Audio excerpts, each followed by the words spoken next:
Hello, today is the 25th of November 2025. I had a crazy weekend with so many emotions. It was a roller coaster of emotions.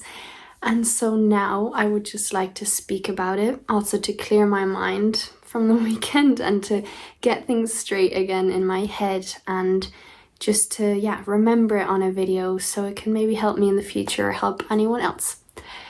So basically I was dog sitting at the weekend and I was staying overnight. So I was basically working the whole day, Saturday and Sunday.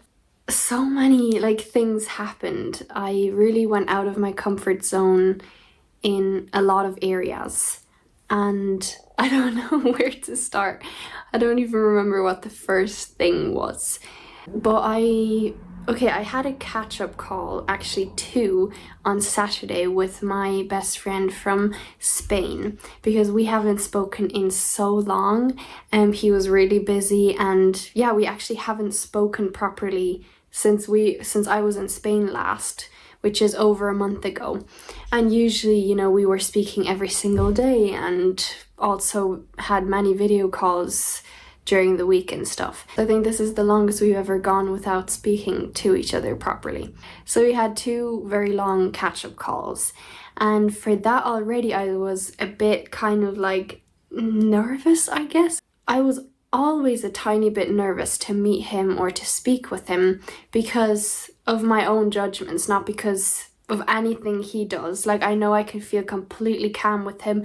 And usually I do, even on the calls then, I know everything's fine and I know I'm fine, but a lot of the time I do notice my legs are shaking, for example. So there's some underlying belief that's making me feel nervous. And I think I know what it is.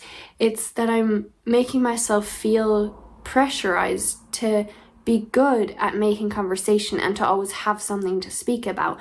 I always get a bit kind of nervous and shaky when I notice awkward silences ahead, or if there is awkward silence, which isn't necessarily awkward, just if there is silence, I then kind of overthink and I'm like, I should know what to speak about. And then because I'm overthinking, I then actually don't find anything to speak about. Whereas whenever I do feel calm with him, we somehow always find something to speak about. And if we don't, then the silence is okay as well. Both of us are completely okay with silence. And also, it's not one person's responsibility to make conversation. So if there's silence, it's not just because of you, it's because the other person is silent as well. So, anyways, I was kind of feeling I need to make a list of things, for example, that I can talk about, because there were various things I wanted to speak about with him, but I was like, if I go on the call and I'm feeling that pressure again to find something to speak about, that's when I usually don't find something to speak about. So I was like, I'm just going to write down the things I wanted to discuss with him anyways. So that's what I did, and then that helped me. But at the same time, of course, I want to work on that belief that silence is awkward, or that I should always have something to speak about, because that's an unhelpful belief. And it's just making me feel pressurized, and it's making me feel awkward and a bit nervous, and I don't have that, for example, with his sister, because I know as well she's more of a shy person. So for some reason, the silence with her just feels more understood and understandable, because she's more shy. And then also, if I don't have something to speak about, I know she understands that and stuff. So and I know with him, with my best friend, I know as well that this silence is completely okay, but for some reason I think a part of me still is trying to prove to him I'm a cool person that you can talk to and we can make good conversation and stuff. So I just want to stop judging myself in that way, and just learn that it's okay. I don't need to always know what to speak about and always need to make conversation. I don't have to.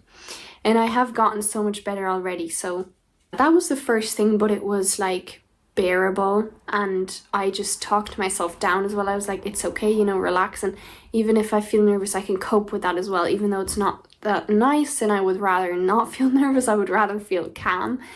but I was like, it's okay. And then on the call, when I noticed my legs shaking, I was also like, breathe, it's okay, I'm safe, nothing's happening, it's all good. I was just saying that to myself in my head, and that helped a bit as well. Yeah, but we also were discussing a few topics that, were a bit out of my comfort zone, like not talking about those topics, but I'll get to it.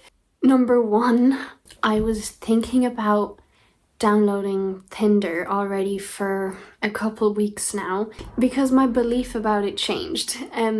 I used to always believe that it's like really weird to go on Tinder and that probably most people that are on it just want to have sex, that it's just like this type of thing and this type of dating app.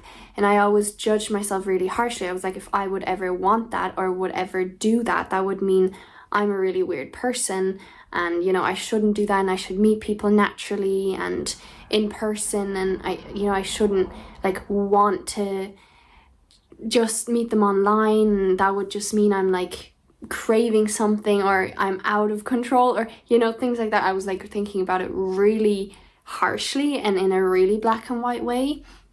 So now, since I went through the Thrive program, obviously, and started looking at my beliefs and the beliefs that are unhelpful versus helpful, and then managing my thinking more, and then learning that like I don't need to see things in such a black and white way anymore. So basically, I then also worked on that belief that like it would make me a weird person. And I now see that no, I'm still completely myself, even when using a dating app.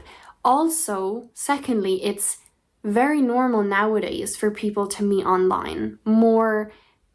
Maybe more, or just as normal as meeting them in person. And there was people on the Thrive program podcast as well who said that they met their partners on a dating app. So I then realized that it's actually pretty normal nowadays, and that it doesn't make me a weird person, that I'm still myself on it. It can just, it's just a chance to meet more people, because I don't go out that much. I don't meet a lot of new people, and in Ireland anyway, there's like not many people around. So this is just a chance, to meet more people and to just see. And the thing is, if I don't like it, I can always delete it. I don't. And it's also not like my intention is to just, to have sex and to go crazy and to blah, blah, blah. No, I'm just myself and just want to see if I do meet people, even if it's just, a friendship, or even if it does lead to something more. It's just to have that chance to meet more people and not be so stuck at home and just with the same people. Because also I'm 20 and I've never been in a relationship, because when I was a teenager, throughout all those years, I was not ready, and I was really scared of that. Like, it was my OCD. And then when I turned 18, I was slowly ready to get into a relationship. And by 19, I would say I was very open to the possibility. And now that I'm 20, I'm like, I'm quite, old, and I would like to meet someone. It's kind of like the thought was a bit scary of like, I always imagined having a kid already at 25 and being married, or at least having, a long-term partner who I want to spend my life with. And 25 is literally around the corner. I know many things can happen in 5 years, but if I don't do something about it either, then nothing will happen. So it's really just to see what it's like. And my belief about that is now so much more relaxed, and I'm not judging myself so harshly anymore and not seeing it in such a black and white way. And so, my friend from Spain really helped me see that as well. And he was like, you're still completely yourself, and that there's a lot of nice people on there as well who don't have, bad or sexual intentions or anything. He was like, it's just a chance for you to meet people and for them to meet you and stuff like that. So he helped me then to make a profile. I had downloaded it a few days ago already, but then, just stayed away from it to just let it sink in that I downloaded it, and then, process the fact that I'm changing my beliefs and I'm not thinking in such a black and white way anymore, and that I'm growing and, changing for the better so that my mental health is better. Yeah, so, but then at the weekend he helped me, make a profile and stuff, and then together we were like either swiping left or right on some people, and it was really nice. His support was really nice. But yeah, I would say I was a bit nervous. I don't know, because I was just kind of unsure, like, does this feel like me? Is this weird? Like, because that's the way I used to always think. Like, I wouldn't have even allowed myself to think about downloading a dating app. Like, I wouldn't have allowed myself to even think about that.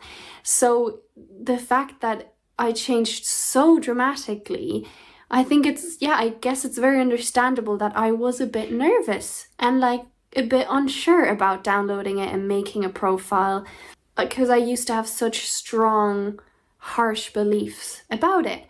And also I was nervous about people I knew or people I know seeing my profile, especially the people from my school and my class, because, I remember them being really horrible.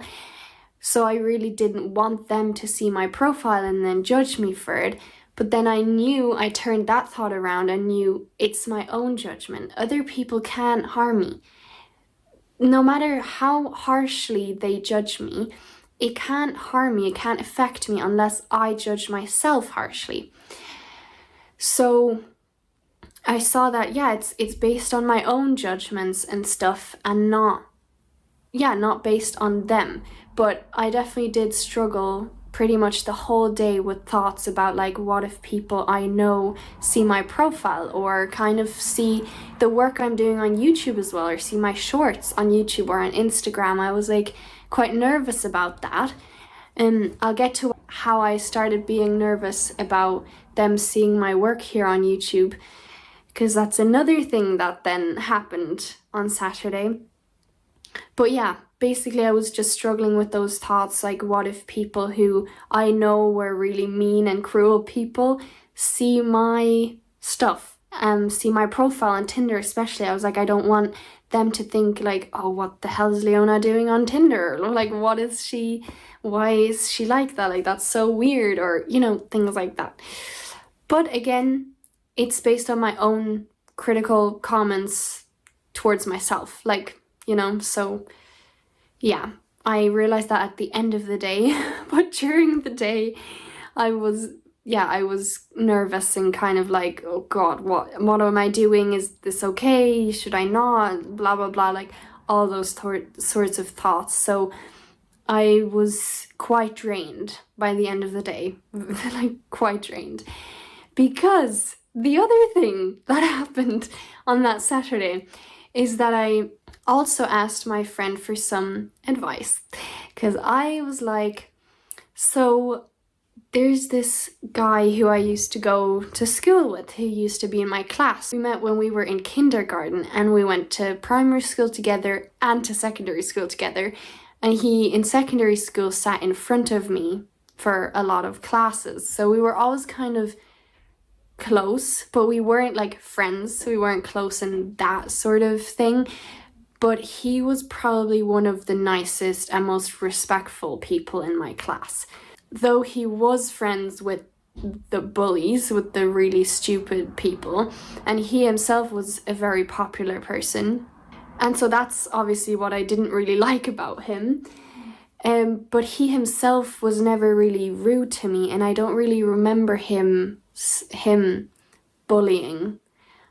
Like, I don't remember any dramatic moments or anything of him bullying or being really mean.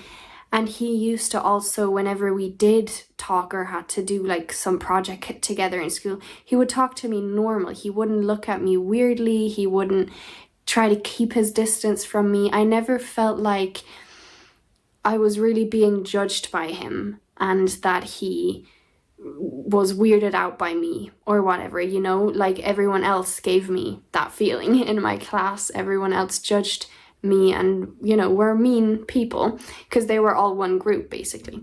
But he, I don't know, he always somehow respected me and was not weirded out by me. And also I have some memories, like some very nice memories of the two of us when we were in primary school, for example, and we were sat beside each other and we had to share one book to read, which was Anne Frank's diary. And then we were kind of like giggling in between and laughing about some things, and while the teacher wasn't looking or something. So I do have some nice, you know, memories of him. And if I had to choose to be friends with anyone or closer with anyone of my class, I would have probably, you know, chosen him. Yeah, so I don't know, I always felt like our story, I don't know, our story isn't fully over. Because he was probably the only one after school that I still thought about in between. Like everyone else, I completely let go. I don't need to ever be in contact with anyone else again from my school. Of course, there was a couple of people that were always kind of friendly to me and we got along in school, but also they're not like my people, so I didn't need to be friends with them and I didn't feel the need to have them in my life, you know. But with him, I don't know, there was always something that kind of drew me back to him. So, and the past few weeks, you know, he always comes into my mind in between. There's always these spurts, these few moments, you know, where he's on my mind more than usual. And in the past while, again, he was on my mind quite a lot. Yeah, so then I asked my friend for advice because I also saw a short video of Spencer Barbosa, and she said, this is your sign to reach out to the person you went to high school with who's still on your mind. And I saw that video while I was seriously considering adding him, like following him on Instagram or adding him on Snapchat. You know, and I saw that video then and I was like, oh my God, like this cannot be more suitable for my situation.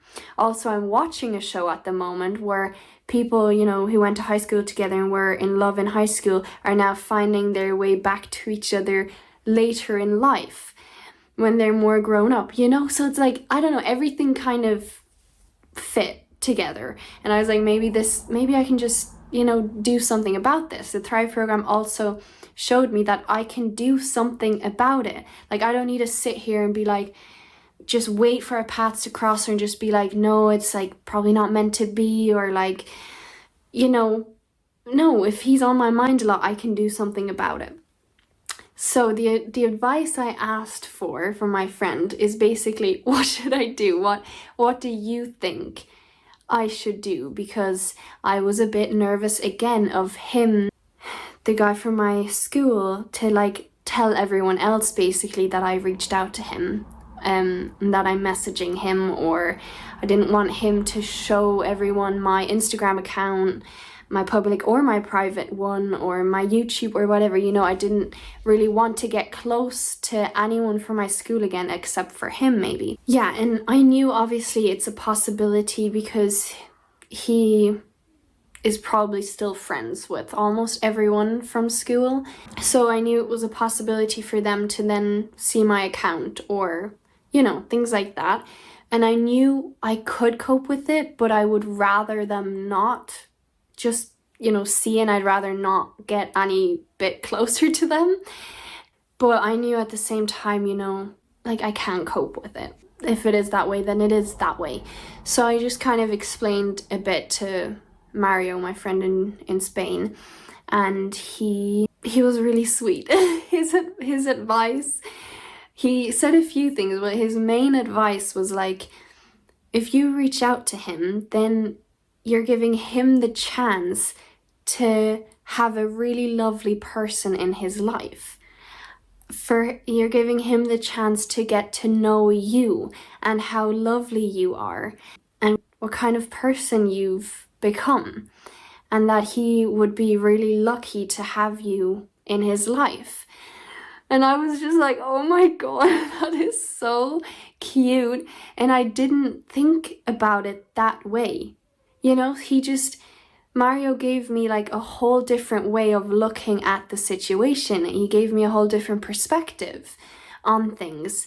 And then I was like, he's so right. And if the guy from my high school doesn't give me a chance, or is mean, or I don't know, shows everyone or whatever, then it's basically his loss, and that's just the way it is, you know. So yeah, so I don't know, and I felt very encouraged by him, and I then followed him, the high school guy, on Instagram. But first, I followed him with my public account. And I was like, oh my god, there is no way I just did that. Basically, immediately showing him my videos that I didn't necessarily want him or anyone from my class to see. So I was basically immediately being like, oh, here, look at my videos. The nice thing is, and the good thing is, he followed me back straight away and he accepted my following request. So that was kind of nice. I mean, he hasn't heard a word from me since 4 years or something, since I left school. And yeah, I haven't obviously been in contact with anyone, which is really good. I was very happy about that decision and not needing to deal with any of them anymore. So yeah, I don't know what he thought, but it didn't really matter because I wanted to have his Instagram contact. Yeah, first I was kind of like embarrassed, and I was like really, my mind just went crazy, and I was then like really hectically trying to figure out a solution, because I didn't actually want him to see my public account, which I know he would have probably seen in the end, but I didn't want to follow him with that. And I was like, oh my god, there's no way I just did that. I was like, what do I do now? I also didn't want to follow him like with my public account, because that's just really like professional. I don't want to follow anyone that I really know privately, or, you know, depending on the situation and stuff. But it's like my workspace basically. So then I was reaching out to Mario. I was like, what should I do? Like, you won't believe what just happened. And so then I unfollowed him with my public account then, and then started following him with my private account. And there also he immediately followed me back.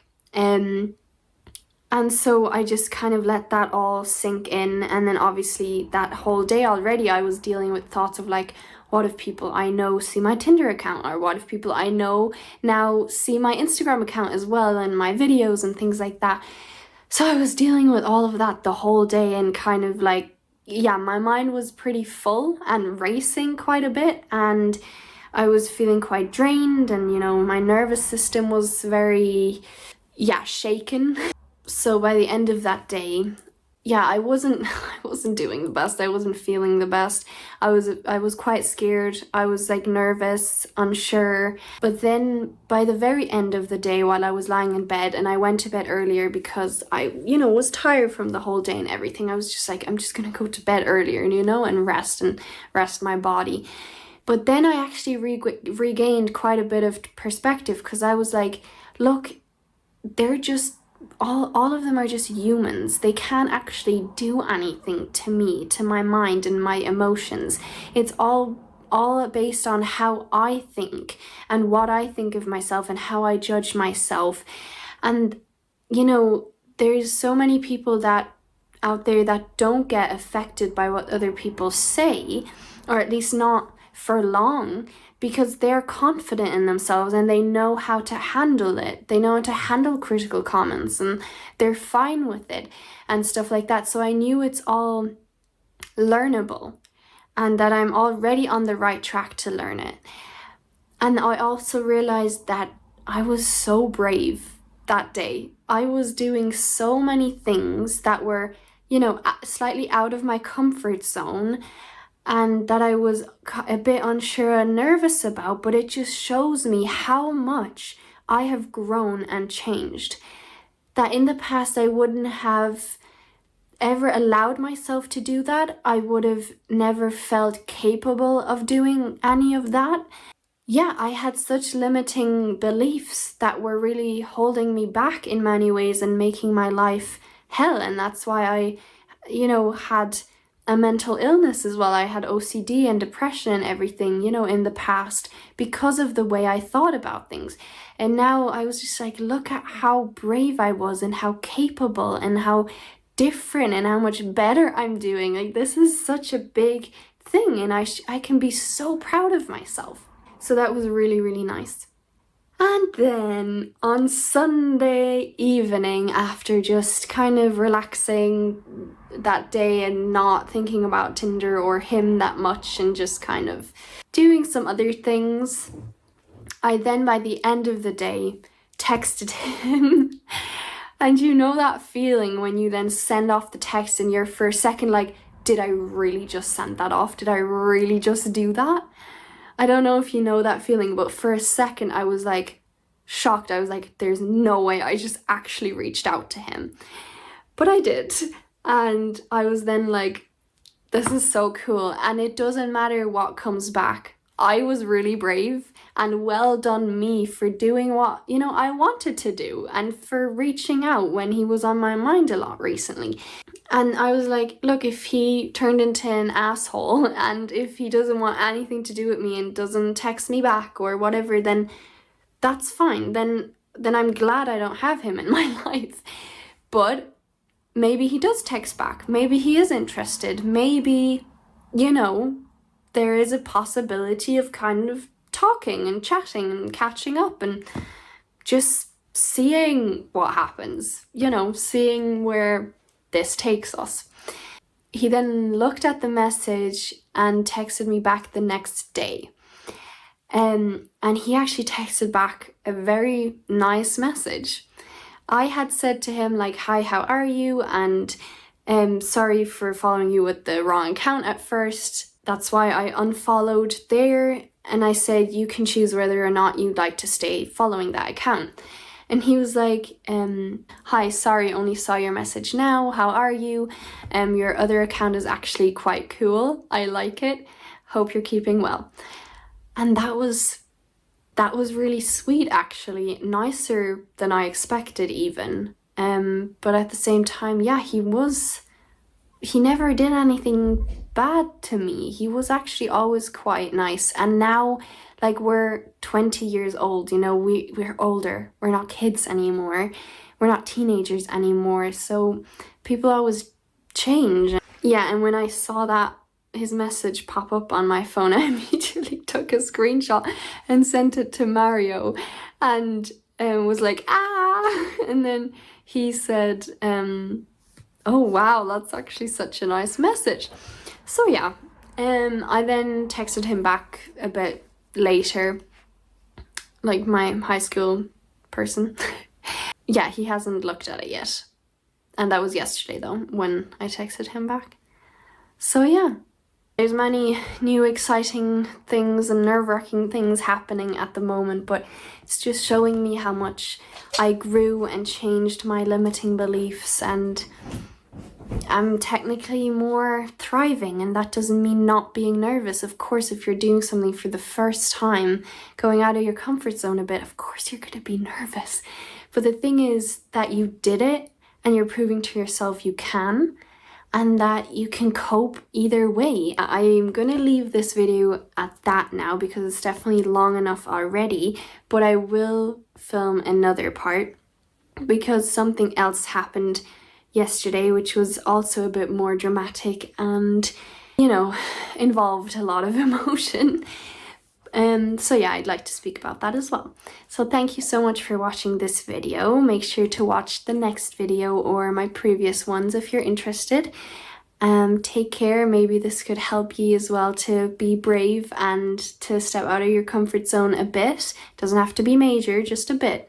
And yeah, you can cope if you believe you can cope. Thank you so much for watching. Bye.